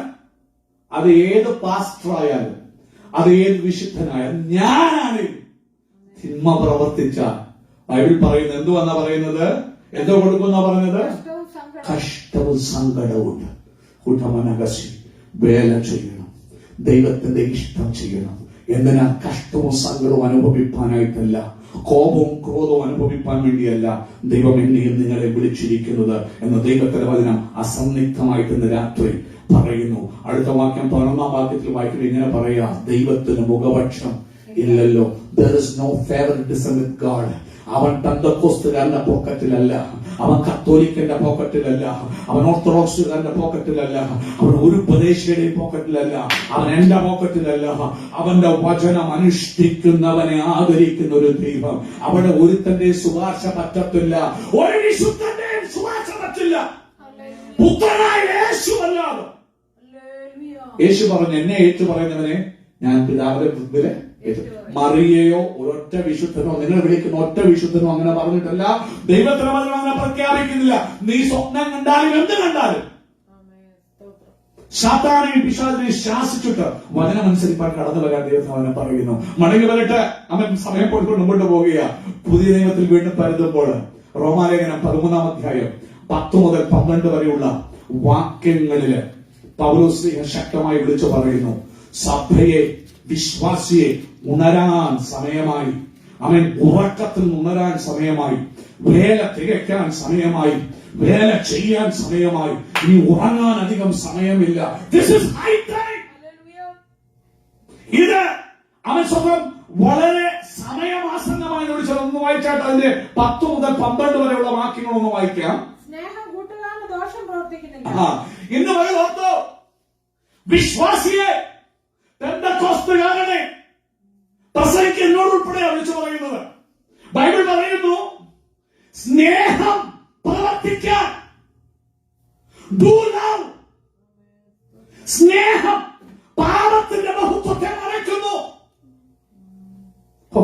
എന്ത് ശക്തമാ വചനം. വേല വേല എന്ന് പറഞ്ഞ് ഓടുമ്പോൾ ഉഗാണ്ടായി പോയി മിഷണറി എന്നല്ല, മാത്രമല്ല വേല. വേല എന്ന് പറഞ്ഞാൽ സ്നേഹം പ്രവർത്തിക്കാൻ. ഊടാറവ. കോപം വരാം. കോപം വന്നാൽ പാപം ചെയ്യരുത്. അവൻ സൂര്യൻ അസ്തമിക്കുമ്പോഴും കോപം വെക്കരുത് ബൈബിൾ നമ്മെ പഠിപ്പിക്കുന്നു. ഇന്ന് രാത്രി വചനം എന്നോട് ശക്തമായി സംസാരിക്കുന്നു, നിങ്ങളോട് പറയുന്നു. ബൈബിൾ പറയുക, പൗലോസ് പഠിപ്പിക്കുക, സ്നേഹം ചെയ്യുവാൻ, അനുഷ്ഠിക്കാൻ ദൈവം നമ്മളെ എന്തിയിരിക്കുന്നു? വിളിച്ചിരിക്കുന്നു. അതായത് നിന്റെ അയൽക്കാരനോട്, നിന്റെ സ്നേഹിതനോട് സ്നേഹം പ്രവർത്തിക്കാൻ. വായിച്ചു കൊടുത്തത് സ്നേഹം ന്യായപ്രമാണത്തിന്റെ നിവൃത്തി തന്നെ. ഇനി നോക്കണം.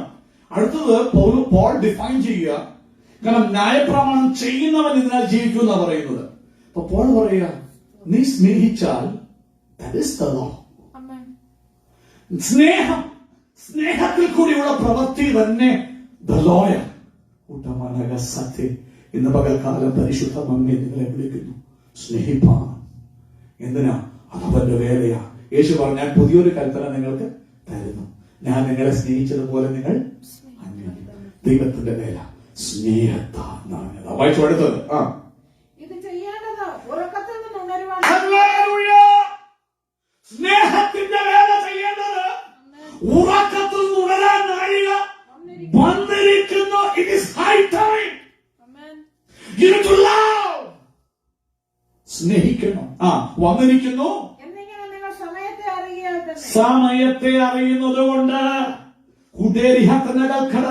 അവന്റെ കാലച്ചവാതിൽക്കൽ കേൾക്കുന്നത് കൊണ്ട് ഉണരാൻ സമയമാസന്നമായിരിക്കുന്നു. വേല തികപ്പാൻ സമയമാസന്നമായിരിക്കുന്നു. നീ അടുത്ത വാക്യം വായിച്ചാട്ട്. നാം വിശ്വസിച്ച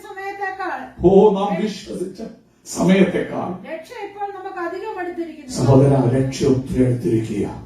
ഒരു മഹാദാസി എന്റെ യേശു മടങ്ങി വരാൻ പോകുക. ഒരു കാഹളം ധനിക്കാൻ പോകുക.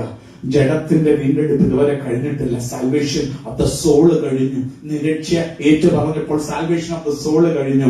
പക്ഷേ നിന്റെ ബോഡി, നിന്റെ ഫ്ലഷിന്റെ റിഡംഷൻ, സാൽവേഷൻ ഇതുവരെ കഴിഞ്ഞിട്ടില്ല. But it's near. അവൻ ട്രംപറ്റ് സൗണ്ട് ചെയ്യാൻ സമയമായി. പരിശുദ്ധാത്മാവ് പറയുന്നു, സ്നേഹത്തിന്റെ വേല ചെയ്യീൻ.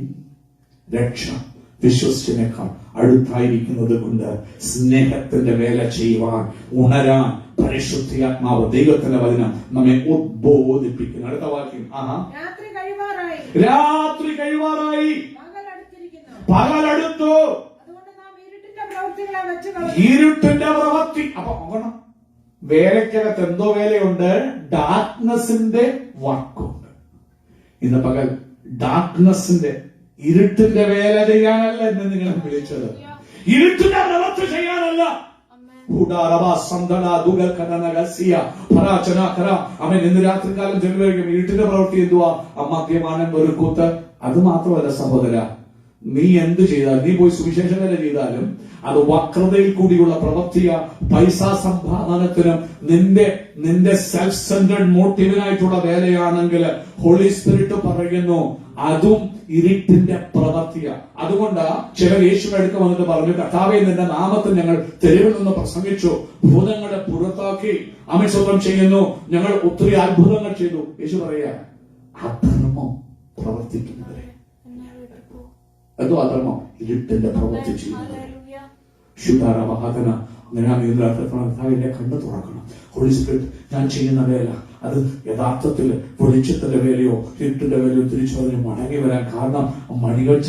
അത് പകല് വെളിപ്പെടാൻ സമയമായി. രാത്രി കഴിയാറായി. പകലേറ്റവും അടുത്തു, രക്ഷയേറ്റവും അടുത്തു. This is high time to rise up from your fallen state. വീണ അവസ്ഥയിൽ ഞാൻ നിങ്ങൾ എഴുന്നേൽക്കാൻ സമയം ആസന്നമായി. ദൈവപ്രവചനം ശക്തിയോടെ വിളിച്ചു പറയുന്നു. ആ മെറ്റുന്നല്ല 11 വാക്യം കഴിഞ്ഞില്ലേ? അടുത്തതായിട്ട് ദൈവപ്രവചനം പഠിക്കുമ്പോൾ അപ്പോസ്തലനായ പൗലോസ് വേലയെ കുറിച്ച് അവൻ പൗലോസ് തന്നെയാണ് പ്രവൃത്തിയാൽ രക്ഷിക്കപ്പെടുന്നെന്ന് പറഞ്ഞെങ്കിൽ പിന്നീട് പറയുക, അവൻ സ്വന്തം നീ രക്ഷിക്കപ്പെടുന്നതിന്റെ പ്രവൃത്തിയൊന്നും വേണ്ട, പക്ഷെ നീ രക്ഷിക്കപ്പെട്ടവനാണെങ്കിൽ വേലയിൽ അവൻ വ്യാപൃതനാകണമെന്ന് ദൈവത്തിന് വചനം പറയുന്നു. ഇന്ന് രാത്രി സ്വയം പുകഴാനോ ഞാൻ ചെയ്തല്ല, കർത്താവിനെ ആശ്രയിച്ച് അവനെ അനുസരിക്കുന്ന വേല മാത്രം. അതിൽ ഞാൻ ചെയ്തെന്നൊന്നും പറയാൻ എനിക്കൊന്നുമില്ല. ചെയ്യേണ്ടതേ എന്ത് ചെയ്തിട്ടുള്ളൂ? ചെയ്യേണ്ടത് ഞാൻ പോയിട്ട് ഞാൻ ഇങ്ങനെ ചെയ്തു. എന്തിനാ? നീ ചെയ്തിട്ട് അവൻ അങ്ങനെ കള്ളനാ, ഇവനെ കണ്ട പരീക്ഷനെ പോലെ ഒന്ന്, കർത്താവേ ഇങ്ങനെ പോലല്ല. അത് നീ പറയുമ്പോ തന്നെ ഓർത്തോ, നീ കർമ്മക്കാരനാണ്. ബിക്കോസ് അവൻ സ്വന്തം ചെയ്യും, നീ പുകഴാൻ വേണ്ടിയാ ചെയ്യുന്നത്. ഞാൻ മറ്റുള്ളവരെ കാണുമ്പോൾ അവരുടെ കർത്താവേ അവനെ അനുഗ്രഹിക്കണേ. അവൻ സ്വന്തം അന്നേരവും ഞാൻ എങ്ങാണ്ടാണെന്നൊരു തോന്നലുണ്ടായി പോയി അവിടെ. കാരണം എന്താ? നീ വേലയിൽ, നിന്റെ വേലയിൽ അതല്ല എന്ന് വെച്ചുകൊണ്ട് പ്രവൃത്തി വേണ്ടെന്നല്ല കർത്താവ് പറയുന്നത്. രാത്രികാലം ഓർത്തോളം മടങ്ങി വരാം ദൈവസന്നിധിയിൽ. നമുക്കൊന്ന് വായിക്കാം. 1 കൊരിന്ത്യർ ലേഖനം 3-ാം അധ്യായം 10 മുതൽ 15 വരെ വാക്യങ്ങൾ വായിക്കുമ്പോൾ പ്രത്യേകം പറയുന്ന ഒരു കാര്യമാണ്, നീ എങ്ങനെ വേല ചെയ്യുന്നു ശ്രദ്ധിച്ചോണം. വളരെ വളരെ അത്യന്താപേക്ഷിതമാണ്. ഈ വാക്കുകൾ വായിച്ച് സമയമുണ്ടോ എന്ന് കരുതില്ല. കാരണം ഒത്തിരിയുള്ള വചനം പറയും, തീരത്തൊന്നുമില്ല. എത്ര നാല് പറഞ്ഞാലും തീരാത്ത വചനമാണ് വേലയെ കുറിച്ച് കിടക്കുന്നത്. നമുക്ക് 1 കൊരിന്ത്യർ ലേഖനം 3-ന്റെ 10 മുതൽ 15 വാക്യങ്ങൾ വരെ അപ്പോസ്തലനായ പൗലോസ് കൊരിന്ത്യർക്ക് ലേഖനം എഴുതുമ്പോൾ പ്രത്യേകം പറയുന്ന ഒരു കാര്യമാണ്, സഹോദര സഹോദരി, കുഞ്ഞെ, പിതാവേ, സഭാ നേതാവേ, നീ വേല ചെയ്യുമ്പോ എങ്ങനെ വേല ചെയ്ത് സൂക്ഷിച്ചോ. നിന്റെ തോന്നിയതുപോലെ വേല ചെയ്യാം. ചോയ്സ് ദൈവം തന്നിട്ടുണ്ട്. നമുക്കത് വായിക്കാം, മനസ്സിലാകാം. അതിന്റെ 10-ാം വാക്യം മുതൽ വായിക്കാം. നിങ്ങൾ എന്നോട് കൂടെ സഞ്ചരിക്കണം. ഇന്ന് രാത്രി ആരെയും വേദനിപ്പിക്കാനോ മുറിക്കാനോ അല്ല. ഇന്ന് രാത്രി എന്നെ ഞാൻ മുറിക്കുക, പിന്നെ വചനം മുറിക്കുകയും മുറിവ് കിട്ടുകയും ചെയ്യും. എന്റെ കുറവുകളെ, എന്റെ കണ്ണാടിയാ വചനം. നോക്കുമ്പോൾ ആദ്യം എന്റെ കുറവാ കാണുന്നെങ്കിലും എന്റെ ഉള്ളിൽ തന്ന വചനം ഞാൻ വിളിച്ചു പറയുന്നു എന്ന് മാത്രമേ ഉള്ളത്. 3 നേരം 3 വട്ടം എന്റെ നേരെ എനിക്ക് ആപ്ലിക്കബിളാ. അത് അറിഞ്ഞുകൊണ്ട് തന്നെയാണ് പ്രസംഗിക്കുന്നത്. മുമ്പോട്ട് പോകാൻ വായിച്ചത് 10-ാമത്തെ വാക്യം. പൗലോസ് പറയുക, ദൈവം എനിക്ക് തന്നെ കൃപയ്ക്കൊത്തവണ്ണം ഞാൻ ജ്ഞാനമുള്ള ഒരു പ്രധാന ശില്പിയായി സഭയ്ക്ക് ഒരു അടിസ്ഥാനം തന്നിടുന്നതിനെ കുറിച്ചാണ് പറയുന്നത്. പുള്ളി ഒരു അടിസ്ഥാനം ഇട്ടിരിക്കുന്നു. ഇനി ശ്രദ്ധിക്കണം, ഇന്ന് രാത്രി എന്നെ കേൾക്കുന്ന ദൈവമക്കളെ, ഈ വചനം നാളെ നിങ്ങൾ കാണുകയാണെങ്കിൽ ഇന്ന് രാത്രി ഏത് സഭാവിശ്വാസിയാണെന്ന് എനിക്ക് വിഷയമല്ല. ഞാൻ സഭകളെ കുറ്റം പറയല്ല, വചനം പ്രസംഗിക്കുകയാണ്. നോക്കൂ, പ്രധാന ശില്പിയായി സഭയ്ക്ക് വേണ്ടി പ്രവർത്തിക്കുന്ന പൗലോസ്ലീഹ പറയുക, പ്രധാന ശില്പിയായി ഞാനൊരു ഫൗണ്ടേഷൻ ഇട്ടു. നീ ആ ഫൗണ്ടേഷനെ കുറിച്ച് പത്രോസ്ലീഹ പറയുന്ന വാക്കുകൾ ശ്രദ്ധിക്കണം. എന്നിട്ട് പറഞ്ഞു ഓർത്തോണം, ഈ പൗലോസ്ലീഹ പറയുന്ന വാക്കുകൾ കേൾക്കണം. പൗലോസ്ലീഹ പറഞ്ഞത്, ഞങ്ങൾ അറിയിച്ച ഈ സുവിശേഷത്തിന് വിരോധമായി ഞങ്ങളാകട്ടെ സ്വർഗത്തിലെ ദൂതന്മാരാകട്ടെ ആരെങ്കിലും അറിയിച്ച അവൻ എന്തുവെന്നാ പറഞ്ഞേ? ഇന്ന് രാത്രി നിങ്ങൾ ശ്രദ്ധിക്കണം, ഞാൻ പറഞ്ഞതല്ല, ദൈവത്തിന് വചനം പറയുന്ന വായിച്ചാട്ട്. അവൻ ഈ പ്രധാന ശില്പിയായ ഈ പൗലോസ്ലീഹ പറയുന്ന വാക്കുകൾ ശ്രദ്ധിക്കുക. നോക്കൂ, ഞാൻ അടിസ്ഥാനം വിട്ടു വേറെ ഒരുത്തിന് മണ്ടയ്ക്ക് പണിയുന്നു. സഭയുടെ പണി നടന്നുകൊണ്ടിരിക്കുക. അത് കല്ലുമേൽ കല്ല് വെച്ച് പണിത് കർത്താവിന്റെ വരവോളം ആ സഭയെ ശബ്ദം പണിതുകൊണ്ടിരിക്കുക. വായിച്ചു അടുത്തത്, മറ്റൊരുത്തൻ വീതെ പണിയുന്നു. പൗലോസ്ലീഹ വിളിച്ചു പറയുക, പ്രവർത്തിക്കുന്ന വേലക്കാരോ, അത് പാസ്റ്റർമാരാണേലും ഏത് സഭാ നേതാക്കന്മാരും മേലധ്യക്ഷന്മാരാണേലും ഏത് ഉപദേശിമാരാണേലും ഏത് വിശ്വാസിയാണേലും പണിയുന്നവൻ ശ്രദ്ധിച്ചോണം. ഞാൻ ജ്ഞാനമുള്ളൊരു ശില്പി അടിസ്ഥാനമിട്ടു, അതിന്റെ മണ്ടയ്ക്ക് പണിയുന്നവനൊക്കെ എങ്ങനെ പണിയുമെന്ന് സൂക്ഷിച്ചോണം. വായിച്ചു അടുത്തത് ശ്രദ്ധിക്കണം. പൗലോസ്ലീഹയുടെ വാക്ക് പ്രിയമുള്ളവരെ നിങ്ങൾ ശ്രദ്ധിച്ചാട്ടെ. യേശുക്രിസ്തു എന്നിട്ടിരിക്കുന്ന അടിസ്ഥാനമല്ലാതെ മറ്റൊന്നിടാൻ ഒരു സഭയ്ക്കും കഴിയില്ല. അത് കത്തോലിക്ക സഭയ്ക്കും കഴിയില്ല, പെന്തക്കോസ്ത് സഭയ്ക്കും കഴിയത്തില്ല, ഓർത്തഡോക്സ് സഭയ്ക്കും കഴിയത്തില്ല, ഓരോരുത്തരും കഴിയത്തില്ല. അങ്ങനെ ആരെങ്കിലും ഇട്ടവൻ ശപിക്കപ്പെട്ടവൻ. അവൻ യേശുക്രിസ്തു എന്ന അടിസ്ഥാനം മൂലക്കല്ലല്ലാതെ വേറെ അടിസ്ഥാനം ഇടാൻ ആർക്കും പറ്റില്ല. പൗലോസ് പറഞ്ഞു, ഞങ്ങൾ അറിയിച്ചതൊരു അവൻ ഒഴിച്ചിങ്ങൊരുവൻ വന്ന് അറിയിച്ചാൽ താനേൽക്കും സഭയിൽ ശാപം. ആ പൗലോസ് പറഞ്ഞു, അടിസ്ഥാനം, സഭയുടെ അടിസ്ഥാനം, നല്ല അടിസ്ഥാനം ഞാൻ ഇട്ടു. അതാരാ? യേശുക്രിസ്തു എന്ന അടിസ്ഥാനം. അല്ലാതെ ഒരു അടിസ്ഥാനം ഇടാൻ ഒരു സഭക്കാരനും കഴിയത്തില്ല. യേശു ഒരു സഭയും സ്ഥാപിക്കാൻ വന്നിട്ടില്ല. സത്യസഭ എക്ലീഷ്യ ബാക്കിയുള്ള സംഘടനകളാണ്. കത്തോലിക്ക സഭയാണെങ്കിൽ സംഘടനയാണ്, പെന്തക്കോസ്ത് സഭയാണെങ്കിൽ സംഘടനയാണ്. ഓർത്തോണം, അടിസ്ഥാനം മൂലക്കല്ലാരാന്നറിയാം. പത്രോസല്ല, യേശുക്രിസ്തു എന്ന അടിസ്ഥാനമല്ലാതെ ഫൗണ്ടേഷൻ സ്റ്റോൺ ജീസസ് ക്രൈസ്റ്റ്. നിന്നെ എന്തോ പഠിപ്പിക്കുന്നേ? വചനം മനസ്സിലാക്കുക സഹോദര. അവൻ യേശുക്രിസ്തു എന്ന ഇട്ടിരിക്കുന്ന അടിസ്ഥാനമല്ലാതെ വേറൊന്നിടാൻ ഒരുത്തനും കഴിയത്തില്ല. പൗലോസ്ലീഹ പറയാ, നീ ആരെങ്കിലും അതിനങ്ങേപ്പുറം വന്ന് പാരമ്പര്യവും പിടിച്ച് പഴയ ഐതിഹ്യങ്ങൾ കൊണ്ടുവന്ന് പഠിപ്പിക്കാൻ വന്നാൽ, ഞാനല്ല പറയുന്നത്, തെറ്റിദ്ധരിക്കല്ല, അവൻ ശമിച്ചു എന്നല്ല, ദൈവവചനം പറയുന്നു, യു ആർ കഴ്സ്ഡ്, നീ ശമിക്കപ്പെട്ടവനാണ്. വായിച്ചു അടുത്തത്. ഇനി ആ അടിസ്ഥാനത്തിന്മേൽ ഇനി ഏതവും വന്ന് പണിതാലും, കത്തോലിക്കൻ വന്ന് പണിതാലും ഓർത്തഡോക്സുകാരൻ വന്ന് പണിതാലും പെന്തക്കോസ്തുകാരൻ പണിതാലും യേശുക്രിസ്തു എന്ന അടിസ്ഥാനത്തിന്മേലെ പണിയാൻ പറ്റുള്ളൂ. അതല്ലാത്ത അടിസ്ഥാനമില്ല. അല്ലാത്ത പണിയെല്ലാം പൈശാചിക പണി, ദൈവികമായ പണിയല്ല. ദൈവഗ്രന്ഥം തന്നെ പറയുന്നില്ല, പൗലോസ് അങ്ങനെ പഠിപ്പിക്കുന്നുമില്ല. ഇനി യേശു എന്ന അടിസ്ഥാനത്തിന്മേലിട്ട് പണിയുന്നവനെ കുറിച്ച് പറയുക. അടുത്തത് വായിച്ചു. ആ അടിസ്ഥാനത്തിന്മേൽ ആരെങ്കിലും. അപ്പൊ പലവിധമായ വേലയുണ്ട്. പൊന്നിനെ പോലുള്ള വേലയുണ്ട്, പിന്നെന്തുവാ, വെള്ളിയെ പോലെയുള്ള വേലയുണ്ട്, വിലയേറിയ കല്ല് പോലുള്ള വേലയുണ്ട്, മരം കൊണ്ടുള്ള വേലയുണ്ട്, പുല്ലുകൊണ്ടുള്ള വേലയുണ്ട്, കച്ചി കൊണ്ടുള്ള വേലയുണ്ട്. ഇതുകൊണ്ട് ഒത്തിരി പേർക്ക് പണിയാം.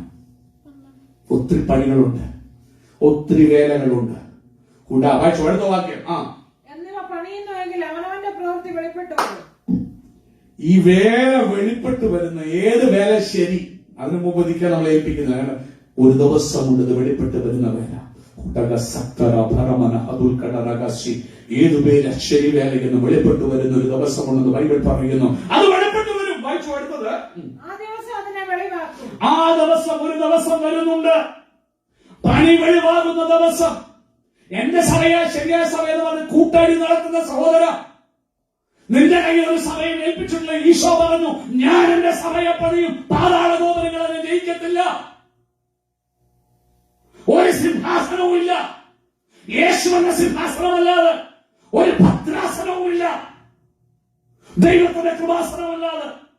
ഇന്ന് പകൽക്കാലം ഭദ്രാസനത്തിന് വേണ്ടിയും സിംഹാസനത്തിന് വേണ്ടിയും അടിപിടി കൂടുന്ന ക്രൈസ്തവ സഹോദര, അവൻ ബോധം പ്രാപിക്കാൻ ദൈവത്തിന് പറയുകയാണ്, യേശു എന്ന അടിസ്ഥാനമല്ലാതെ വേറൊരു അടിസ്ഥാനമില്ല. അവൻ മടങ്ങി വരുമ്പോൾ വായിക്കുന്നു, ഇനി എങ്ങനെ പണിതു? യേശു എന്ന അടിസ്ഥാനത്തിന്മേലാണ് ഇനി പണി നടന്നതെങ്കിലും യേശു ആണ് മൂലക്കല്ലെന്ന് പറഞ്ഞ് പണി നടത്തുന്നവരെ കുറിച്ച്, നമ്മളെ കുറിച്ച് എല്ലാവരെ കുറിച്ചും പറയുക. ഒരു ദിവസം വരുന്നുണ്ട്, വേല എങ്ങനെ ഉള്ളെന്ന് വെളിവാക്കുന്ന ഒരു ദിവസം, തീ പോലൊരു ദിവസം വരും. വായിച്ചു അടുത്തത്, അത് തീയോടെ വെളിപ്പെട്ടു വരും, അത് തീയോടെ വെളിപ്പെട്ടു വരും. ഓരോരുത്തന്റെ പ്രവൃത്തി ഇന്നവിധമെന്ന് തീ തന്നെ ശോധന ചെയ്യും. ആ തീ ശോധന ചെയ്യും, ട്രൈ ചെയ്യും നിന്റെ വർക്ക് എങ്ങനെയാണെന്ന്. തീ വായിച്ചെടുത്ത വാക്യം, ഒരുത്തൻ പണിത പ്രവൃത്തി നിലനിൽക്കും, ആരെങ്കിലും പണിതൊരു വേല നിലനിൽക്കുമെങ്കിൽ അവന് പ്രതിഫലം കിട്ടും. അവന് പ്രതിഫലം കിട്ടും. ഇന്നു രാത്രി വേല ചെയ്യുന്നവന് പ്രതിഫലമുണ്ട്. എങ്ങനെ വേല ചെയ്യുന്നവൻ? യേശു ക്രിസ്തുവാകുന്ന അടിസ്ഥാനത്തിന്മേൽ പണിയുന്നവന്. ഇനി ആ വേലയും ശരിയായ രീതി, അതായത് തീ കൊണ്ട് ശോധന ചെയ്യുമ്പോൾ കത്തി ചാമ്പലായി പോകാതെ നിലനിൽക്കുന്ന ഒരു വർക്കാണ് നിന്റെ വർക്കെങ്കിൽ യു ഗോട്ട് എ റിവാർഡ്, നിനക്ക് പ്രതിഫലമുണ്ട്. തീ കൊണ്ട് ശോധന ചെയ്യുന്ന ദിവസം വരുന്നു പ്രിയമുള്ളവരെ.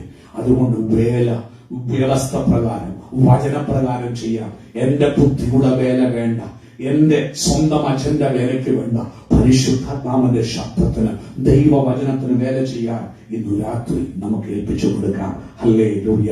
പുതിയ നിയമവും ദൈവത്തിന്റെ പ്രവൃത്തികളും താഴ്ത്തു പോകുമ്പോൾ ഒത്തിരി ചിന്തിക്കാനായിട്ടുണ്ട്. അടുത്തത് 1 കൊരിന്ത്യർ ലേഖനം 15-ാം അധ്യായത്തിന്റെ 58-ാം വാക്യത്തില് പരിശുദ്ധാത്മാവോട് പറയുന്ന ഒരു കാര്യമാണ്, സഹോദര സഹോദരി കുഞ്ഞെ, നീ വിശ്വസ്തയോടെ വേല ചെയ്യുന്നവനാണെങ്കിൽ നിന്റെ വേല വൃഥാവിലല്ല. ഇന്ന് രാത്രി കോവിഡ് ബാധിച്ച് നീ പട്ടിണി കിടക്കുന്ന ഒരു ഭക്തനാണെങ്കിൽ, എന്നിട്ടും നീ നിർത്താതെ ദൈവത്തിന്റെ വേല,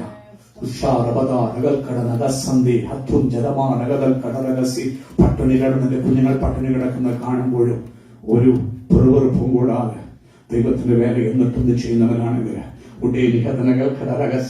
പരിശുദ്ധന്മ പറയുക, പൗലോസ്ലീഹയെ കൂടി, നിന്റെ വേല വ്യർത്ഥമല്ല, നിന്റെ പ്രവൃത്തി വ്യർത്ഥമല്ല, എന്ന് നീ ഒരുക്കുന്ന കണ്ണുനീര് വ്യർത്ഥമല്ല. ആ വായിച്ചാട്ട് ആ വാക്യം, 58-ാമത്തെ വാക്യം ഒന്ന് വായിച്ചാട്ട്. പ്രിയ സഹോദരങ്ങളെ, ഉറപ്പുള്ളവരാകണം. ഇന്നു രാത്രി നീ ഏത് കഷ്ടതയിൽ കൂടെ പോയാലും ഇന്നു രാത്രി നീ ധൈര്യപ്പെടണം, നീ ഉറപ്പുള്ളവരാകണം. ദൈവവേല ചെയ്യുന്നുവെന്ന് നീ അറിയുന്നെങ്കിൽ പരിശുദ്ധാത്മ പൗലോസ്ലീഹയിൽ കൂടെ പറയുന്നു, ഉറപ്പുള്ളവരും കുലുങ്ങാത്തവർ ഏത് കോവിഡ് വന്നാലും കർത്താവിൽ ആശ്രയിക്കണം. കുലുങ്ങല്ലേ. വായിച്ചോടുത്തത്, നിങ്ങളുടെ കഷ്ടപ്പാട്, നിങ്ങളുടെ അധ്വാനം, നിങ്ങളുടെ വേല കർത്താവിൽ എന്തോ അല്ല, ഇറ്റ്സ് നോട്ട് ബ്രെയിൻ. ഇന്ന് രാത്രി കണ്ണുനീരൊഴുക്കുന്ന സഹോദര സഹോദരി, ഒരു വൃക്ഷത്തിന്റെ വേലയ്ക്ക് ഭൂമിയിൽ പ്രതിഫലം കിട്ടിയില്ലെങ്കിലും തക്ക സമയത്ത് നിന്നെ ആദരിക്കുന്ന ഒരു ദൈവമുണ്ട്. നിന്റെ വേല ഇന്ന് രാത്രി വ്യർത്ഥമല്ലെന്ന് പരിശുദ്ധാത്മ പറയുന്നു. ഇന്ന് രാത്രി വചനങ്ങൾക്ക് വഴിമട്ടി ബ്രോക്കൺ ഇൻ യുവർ ഹാർട്ട്. നീ ഹൃദയത്തിൽ തകർന്നവന്. മറ്റുള്ളവന്റെ വേലകൾക്ക് ഈ ഭൂമിയിൽ അംഗീകാരം കിട്ടുമ്പോൾ നിന്റെ വേലയ്ക്ക് ഒരു അംഗീകാരവുമില്ല. പക്ഷെ നീ ഇന്നും പ്രവർത്തിക്ക് നിർത്തിയിട്ടില്ല. മറ്റുള്ളവൻ കണക്ക് കൊടുക്കുന്ന പോലെ നിനക്ക് കണക്ക് കാണിക്കാനൊന്നുമില്ല. പക്ഷെ ഇന്നേ നിമിഷം വരെ നീ വേല വിറ്റ് തിന്നിട്ടില്ലാത്തൊരു വ്യക്തിയാ. നീ വിശ്വസ്തയോടെ പട്ടുണിയിലും അവൻ ആനന്ദത്തിലും എല്ലാത്തിലും ദൈവത്തെ സേവിച്ചൊരു വ്യക്തിയാ. എന്നാൽ ഇന്ന് രാത്രി എടുത്തു പറയാൻ നിനക്കൊന്നുമില്ലെങ്കിൽ നീ വിഷമിക്കില്ല. പരിശുദ്ധാത്മ പറയുക, അവൻ ഉറപ്പുള്ളവനായിരിക്കെ കുലുങ്ങരുത്. നിന്റെ വേല വ്യർത്ഥമല്ല. It's not in vain, my dear brother. Your work is not in vain.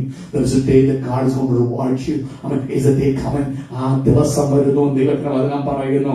അല്ലെങ്കിൽ എന്തുകൊണ്ട് നിങ്ങളുടെ വേല, എന്തുകൊണ്ട് കുലുങ്ങരുത്? നിങ്ങളുടെ വേല വ്യർത്ഥമല്ല. നോക്കണം, വചനം വേല ചെയ്യാൻ പഠിപ്പിക്കുന്നു. പുതിയ നിയമം ശക്തിയോടെ വേല ചെയ്യാൻ, പ്രവർത്തിക്ക് വേണ്ടി ശക്തിയോടെ പഠിപ്പിക്കുന്നു. മുമ്പോട്ട് പോകുമ്പോൾ സമയമില്ലാത്തതുകൊണ്ട് അടുത്ത വാക്യങ്ങൾ ചവറ് പോലെ കിടക്കുകയായിരിക്കും. എല്ലാം വായിച്ചെടുക്കാൻ പറ്റിയില്ല. ഗലാത്യലേഖനം 6:4 അവൻ പൗലോസ്ലീഹ വ്യക്തമായി വിളിച്ചു പറയുക. ആമേൻ സ്തോത്രം. 6 Galatians 6:4 പെട്ടെന്ന് വായിച്ചു വിടാം, സമയം പോകുന്നുണ്ട്. 6:4 ഓരോരുത്തരും അവനവന്റെ പ്രവൃത്തി. ശോധന ചെയ്യട്ടെ. ഇന്ന് രാത്രി നിങ്ങളുടെ വേല വിധിക്കാൻ എന്നെ വിളിച്ചിട്ടില്ല, ഞാൻ എന്റെ വേല ശോധന ചെയ്യാൻ കഥ പറയാ. അപ്പൊ വേല നീ ഒന്ന് പ്രൂവ് ചെയ്യണം. അളവ് നൂലിട്ട് അളന്ന് നോക്കണം. മറ്റുള്ളവരൊക്കെ എന്നെപ്പുറം ഇങ്ങനെപ്പുറം എല്ലാം കീജയെ വിളിക്കുന്നുണ്ടായിരിക്കും. പക്ഷെ നിന്റെ അന്തരാത്മാവിൽ നീ തന്നെ ഒന്ന് ചോദിക്കും, കർത്താവേ, ഞാൻ ഈ ചെയ്യുന്ന വേലയാണോ അതോ ദൈവത്തിന്റെ വേലയാണോ? വർക്ക് പ്രൂവ് ചെയ്യണം. ഇല്ലെങ്കിൽ നീ മൈൽ സ്റ്റോൺസ് സെറ്റ് ചെയ്തില്ലെങ്കിൽ എന്ത് പറ്റുമെന്ന് ചോദിച്ചു കഴിഞ്ഞാൽ ഈ വേലയാന്ന് പറഞ്ഞാൽ അങ്ങ് ചെല്ലുമ്പോഴത്തേക്ക് അത് ദുഷ്പ്രവൃത്തിയായിട്ട് മാറും. ആ ദിവസത്തിന് മുമ്പാണ് നീ നിന്റെ കൈ മറയ്ക്കും, നീ അന്ധകാരത്തിലേക്ക് തള്ളപ്പെടാൻ ഇടയാകും. അതിനിടയാകരുത്. ഘടന പ്രൂവ്. നിന്റെ ഭാര്യയല്ല വേലശോധന, നീയാണ്. നീ എത്ര പൊക്കി പറഞ്ഞാലും വേല വ്യവസ്ഥ പ്രകാരം അല്ലെങ്കിൽ കിരീടം പ്രാപിക്കത്തില്ല. സമയം എങ്ങോട്ട് പോകട്ടെ. അവൻ അടുത്തതായിട്ട് ഫിലിപ്പിയ ലേഖനം 2-ാം അധ്യായത്തിലെ 12 മുതൽ 16 വരെയുള്ള വാക്യങ്ങളില് അവൻ പ്രത്യേക പൗലോസ് പറയുക, നിങ്ങളുടെ രക്ഷയ്ക്കായി വേല ചെയ്യുവിൻ. Work unto your salvation. രക്ഷ വേണ്ട രക്ഷിക്കപ്പെടാൻ, വേല വേണ്ട രക്ഷിക്കപ്പെടാൻ പുള്ളി ഇപ്പൊ പറയാണ്. അത് തെറ്റൊന്നുമല്ല, നിങ്ങൾ കോൺട്രഡിക്ടറി ആണ് ചിന്തിക്കരുത്. കാരണം രക്ഷിക്കപ്പെട്ട ഒരു വ്യക്തി ചെയ്യേണ്ട കാര്യങ്ങൾ ചെയ്യണം. ഓർക്കണം, നീ അവൻ ചെയ്യുന്നോ ഇല്ലയോ എന്ന് എനിക്ക് ശോധന ചെയ്യാൻ നിങ്ങളെ അധികാരം എനിക്ക് തന്നിട്ടില്ല. എന്റെ വേല ഞാൻ പ്രൂവ് ചെയ്യണം. പക്ഷേ I have to work unto my salvation. ഒന്ന് വായിച്ചേട്ടാ വാക്യം. അങ്ങനെ തന്നെയാന്ന് പറയുന്നത് നോക്കാം. ഗലാത്യ ലേഖനം, ഞാൻ പറയുന്നത് ഫിലിപ്പിയ ലേഖനം 2-ന്റെ 12 മുതൽ 16 വരെയുള്ള വാക്യങ്ങൾ. അതുകൊണ്ട് പ്രിയമുള്ളവരെ നിങ്ങൾ എല്ലായ്പ്പോഴും അനുസരിച്ചതുപോലെ. അപ്പൊ വേല ചെയ്യാൻ കർത്താവ് പറഞ്ഞാൽ നിങ്ങൾ അനുസരിക്കും. അനുസരിച്ചതുപോലെ ഞാൻ അരികത്തിരിക്കുമ്പോൾ മാത്രമല്ല, ഇന്ന് ദൂരത്തിരിക്കുമ്പോൾ ഏറ്റവും അധികമായി ഭയത്തോടും വിറയലോടും കൂടെ നിങ്ങളുടെ രക്ഷയ്ക്കായി പ്രവർത്തിപ്പിക്കും. നോക്കണം. അപ്പൊ നിങ്ങളുടെ രക്ഷയ്ക്കായിട്ട് എന്ത് ചെയ്യണം? പ്രവർത്തിക്കണം, വേല ചെയ്യണം. ഞാൻ അടുത്തിരുന്നപ്പോ മാത്രമല്ല, ഞാനിപ്പോൾ ദൂരത്തായിരിക്കുമ്പോഴും വർക്ക്. ഉഴപ്പല്ലേ. ഹല്ലേലൂയ. ഉഴപ്പാതെ വേല ചെയ്യണം. വായിച്ചു കൊടുത്തത്. ഇനി വേല ചെയ്യണം നിന്റെ ഉത്സാഹം കൊണ്ടൊന്നും അല്ല. അവിടെ dependence on Lord. Isho Mishiha പറഞ്ഞു, ധനവാൻ സ്വർഗരാജ്യത്തിൽ കടക്കുന്നതിനേക്കാൾ എളുപ്പം ഒട്ടകം സൂചിക്കുഴയെ കൂടെ കിടക്കുന്നു. അപ്പോഴേ ശിഷ്യന്മാർ ഇവന്റെ ഉപദേശം കഠിനമായി. പിന്നെ ആർക്ക് സ്വർഗ്ഗത്തിൽ പോകാൻ പറ്റും? ഒത്തിരി ഇട്ടേക്ക് പോയി. ഉടനെ ശിഷ്യന്മാർ ചോദിച്ചു, കർത്താവേ, ആർക്കും ഇതിനെ പറ്റും? ഈശോ മിശിഹ പറഞ്ഞൊരു കാര്യം, മനുഷ്യനാൽ ഇത് സാധ്യം, ദൈവത്താൽ. ഇന്ന് രാത്രി പ്രവർത്തിക്കുന്നത് നീ ആഗ്രഹിച്ചിട്ടല്ല, അവിടെയാ ദൈവത്തിന് ഡിപ്പെൻഡൻസ്, അവിടെയാ പരിശുദ്ധാത്മാവിന്റെ ആവശ്യം. അതുകൊണ്ട് ഈശോ മിശിഹ നിന്റെ ബുദ്ധി നേർ വേല ചെയ്യുന്നുണ്ട്, അവിടെ അറിവ് വെച്ചുകൊണ്ട് സുവിശേഷം പറയുന്നുണ്ട്. അതല്ല, വേല അവനിൽ ചാരിക്കൊണ്ട് അവൻ തുറക്കുന്നതനുസരിച്ച്, അവൻ വിടുന്നതനുസരിച്ച്. അതാ ഹോളി സ്പിരിറ്റിനെ എന്തിനാ നീ പ്രാപിക്കേണ്ടതെന്ന് ചോദിച്ചു കഴിഞ്ഞാൽ പോട്ടെ മാത്രം കിട്ടുന്നതല്ലേ. പെന്തക്കോസ്തുകാരുടെ നീ കാത്തിരിച്ച് ചോദിച്ചാൽ നിനക്ക് അവൻ തരും. ഹല്ലേലൂയ. അഭിഷേകത്തിന് ശക്തി നാം പ്രാപിക്കുന്ന അവന്റെ വേലത്തെ കെട്ടാനത് ആവശ്യമാണ്. കാരണം അതുണ്ടെങ്കിൽ പിന്നെ ഞാൻ ചെയ്തതെന്ന് പറയാൻ പറ്റത്തില്ല. ഇച്ഛിക്കുക എന്നുള്ളതും പ്രവർത്തിക്കുക എന്നുള്ളതും ആരാ ചെയ്യുന്നത്? ദൈവമല്ലയോ ചെയ്യുന്നത്. പത്രോസ് സ്വയം ചെയ്യാൻ നോക്കി. ഞാൻ പറഞ്ഞു, ഞാൻ മരിക്കേണ്ടി വന്നാൽ നിന്നെ ചെയ്തില്ല. പള്ളി പറയത്തില്ല, ഞാൻ പ്രവർത്തിക്കാൻ കൂടെ നിൽക്കുന്നെങ്കിൽ. യേശു പറഞ്ഞു, കോഴി 2 വട്ടം കൂന്നതിന് മുമ്പ് നിന്നെ വിട്ടു. മനുഷ്യന്റെ പവർ കൊണ്ട് ദൈവത്തിന്റെ വേല ചെയ്യാൻ കഴിയത്തുന്ന രാത്രികാലം എന്നെ കേൾക്കുന്ന സഹോദര സഹോദരി ദൈവമക്കളെ, പ്രിയമുള്ളവരെ, നിങ്ങൾ ഗ്രഹിക്കുമോ? ഇന്ന് രാത്രി ദൈവവേല ചെയ്യണം. ഞാൻ എത്ര വലിയ കിടികെട്ട് പാസ്റ്ററോ ഇനിയും പുരോഹിതൻ ആരാകും, നീ കർത്താവിന്റെ വേല ചെയ്യാൻ വേണ്ടി ഇറങ്ങി തിരിച്ചവനാണെങ്കിൽ അവൻ സ്വന്തം ചെയ്യുന്നു. എന്റെയോ നിങ്ങളുടെ കഴിവൊന്നും പറ്റില്ല, ദൈവമാ നമ്മുടെ ഉള്ളത്തിലായി ചെയ്യും. കാരണം അപ്പൊ അത് വന്നു കഴിയുമ്പോ പിന്നെ എനിക്ക് ഞാൻ ചെയ്തെന്ന് പറയാനില്ല, ദൈവം എന്നെ ചെയ്യിപ്പിച്ചതുകൊണ്ട് ഞാൻ ചെയ്തു, ദൈവം എന്നെ അയച്ചതുകൊണ്ട് ഞാൻ ചെയ്തു. അതുകൊണ്ട് ഞാൻ ഒരു സഭയിൽ ചെന്ന് അവിടെ പിടിച്ചു ഞാൻ ഇവിടുത്തെ പ്രവർത്തനം കർത്താവ് മേഘം പൊക്കിയ ഞാൻ കർത്താവ് അയക്കുന്നിടത്തോട് പോകും. സഭ അത് കെട്ടിടാ സഹോദരൻ. നീ ഇത് രാത്രി വൈറ്റിപ്പഴപ്പിന് വേണ്ടി ദൈവത്തെ ശരിക്കും ഇറങ്ങി തിരിച്ചവനല്ല. അങ്ങനെയുള്ളവനാ കേസിനും അടിക്കും വഴിവഴിക്കനും പോകുന്നത്. നിന്റെ വേല ഒരു അവസാനിച്ച് ദൈവം പിടിക്കോളൂ. വേല തരുന്നവൻ ദൈവമാണ്. സഭയെ പോറ്റുന്നവൻ നീയല്ല. മുഴങ്കാൽമേൽ അതിനാ വേണ്ടി കർത്താവ് ഇപ്പം ഇച്ഛിക്കുക എന്നുള്ളത് പ്രവർത്തിക്കാൻ ദൈവമാണ് നമ്മുടെ ഉള്ളിൽ ചെയ്യുന്നത്. അടുത്ത വാക്യം, വക്രതയും കോട്ടവുമുള്ള തലമുറയുടെ നടുവിൽ ദൈവത്തിന്റെ ആഗ്രഹം നിങ്ങൾ അനിന്യരാകണം, പരമാർത്ഥികളാകണം, ദൈവത്തിന്റെ നിഷ്കളങ്ക മക്കൾ ആകണം. പാമ്പനെ പോലെ ബുദ്ധിയും പ്രാമനെ പോലെ നിഷ്കളങ്കതയും വേണം. പാമ്പനെ പോലെ ബുദ്ധി വേണമെന്ന് പറയുന്നത് ചിലവർ വക്ര അല്ല, അങ്ങനല്ല എന്റെ ഉദ്ദേശം. ബുദ്ധിയോട് നീ ഒഴിഞ്ഞു മാറി പോകണം. അമ്മ സ്വന്തം എന്നാൽ നിഷ്കളങ്കതയും പ്രാമനെ പോലെ നിഷ്കളങ്കതയും നിഷ്കളങ്കതയുടെ മക്കളായി ആകേണ്ടതിന്. അപ്പൊ വേല ചെയ്യേണ്ടത് എങ്ങനെ? നീ ഏത് വേല ചെയ്താലും, അത് ഭർത്താവ് എന്ന വേല ചെയ്താലും, പാസ്റ്റർ എന്ന വേല ചെയ്താലും, സുവിശേഷൻ എന്ന വേല ചെയ്താലും, നീ അത് മക്കളെന്ന വേല ചെയ്താലും, സ്റ്റുഡന്റ് എന്ന വേല ചെയ്താലും, വേല ഒത്തിരി ഉണ്ട്. നമ്മൾ വിചാരിക്കുന്ന വേല, കർത്താവ് നമ്മെ ആക്കി വെച്ചിരിക്കുന്ന വേല, ദൈവം വിളിച്ച വേല വ്യത്യസ്തമാണ്. ഏത് വേലയാണെങ്കിലും എങ്ങനെ പുറപുറപ്പോടെ ചെയ്യലേ, എന്ത് ചെയ്താലും ഞാനല്ല പറയുന്നത്, ബൈബിൾ പഠിപ്പിക്കുന്നു. Don't do it grumbling. ഈ വചനം ഒഴുകുമ്പോ ആനന്ദം, ആവാശ നിങ്ങളെ പുറപുറപ്പും വാദവും കൂടാതെ ആർഗ്യുമെന്റോടെ ചെയ്യല്ല വേല. ആ വേലയാകത്തില്ല, അത് ദുശാഠ്യമായിട്ട് മാറും. അതിന് ബ്ലസ്സിങ്ങിന് പകരം കേഴ്സ് വരും. ഇന്ന് പകൽക്കാലം ശാപമേൽക്കാനല്ല നിന്നെ വേലയ്ക്ക് വിളിച്ചത്, പിന്നെ അനുഗ്രഹം പ്രാപിക്കാൻ. അടുത്ത വാക്യം വായിച്ചോ. അവരുടെ ഇടയിൽ എന്തോ ജീവന്റെ വചനം പ്രമാണിക്കണം. ജീവന്റെ വചനം പറയുന്നത് ചെയ്യണം. ചെയ്തുകൊണ്ട് ഈ ലോകത്തില് ജ്യോതിസുകളെ പോലെ, നക്ഷത്രങ്ങളെ പോലെ ശോഭിപ്പാൻ വിളിക്കപ്പെട്ടവരാ ഞാനും നിങ്ങളും ദൈവമക്കളെ. എനിക്ക് ഓൾറെഡി 9 ആയി. അമ്മയുടെ വാക്കുകൾ ചോദിക്കാം. ഒരു ദിവസങ്ങൾ ചിന്തിക്കാൻ അവസരം കിട്ടുകയാണെങ്കിൽ ചിന്തിക്കാം. കാരണം അത് കംപ്ലീറ്റ് ചെയ്യാൻ ഒത്തിരി കൊണ്ട് പറയാൻ സമയമില്ല. അമ്മയ്ക്ക് ഒത്തിരി ഉണ്ട്, ഇതൊന്നും പറഞ്ഞു തരത്തില്ല. ഇന്ന് പകൽക്കാലം യേശു എന്നെ നിങ്ങളെയും വേല ചെയ്യാൻ വിളിച്ചു.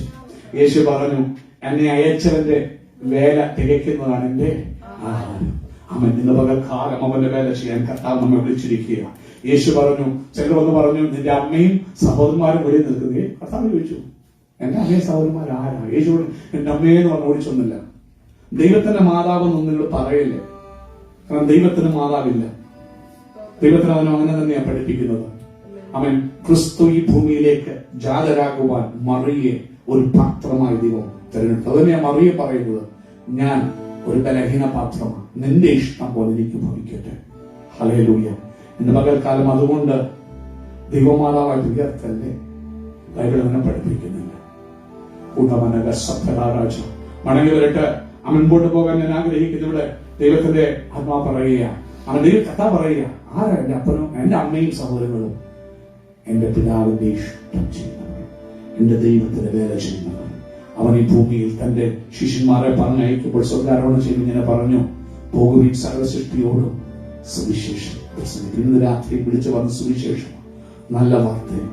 ആരെ കുറ്റം ചെയ്യും? ദൈവത്തിന്റെ വചനത്തിന്റെ നല്ല വാർത്തയാണ്. ഈ ഭൂമിയിൽ നാം നല്ല പ്രവർത്തികളെ ചെയ്ത് അവന്റെ വേല തികപ്പാൻ ദൈവം നമ്മെ ആക്കി വെച്ചിരിക്കുമ്പോൾ ഇന്ന് രാത്രി നമ്മെ തന്നെ ദിവസം ഏൽപ്പിച്ചു കൊടുക്കണം. ഹഗ്ഗായി പ്രവചനം 2-ാം അധ്യായം 4-ാം വാക്യത്തിൽ ഇങ്ങനെ പറയുന്നു, വേല ചെയ്യുവീൻ, എന്റെ വേല ചെയ്യുവീൻ.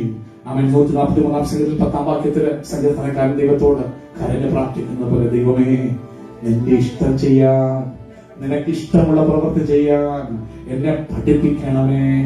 നീ എന്റെ ദൈവമല്ലയോ? അങ്ങയുടെ നല്ല പരിശുദ്ധിയാത്മാവിന്റെ നിലത്തിൽ എന്നെ നടത്തണം. എന്ന് രാത്രി ദൈവത്തിന്റെ മരത്തിലും ഭാഗം നമ്മെ തന്നെ ഏൽപ്പിച്ചു കൊടുക്കാം.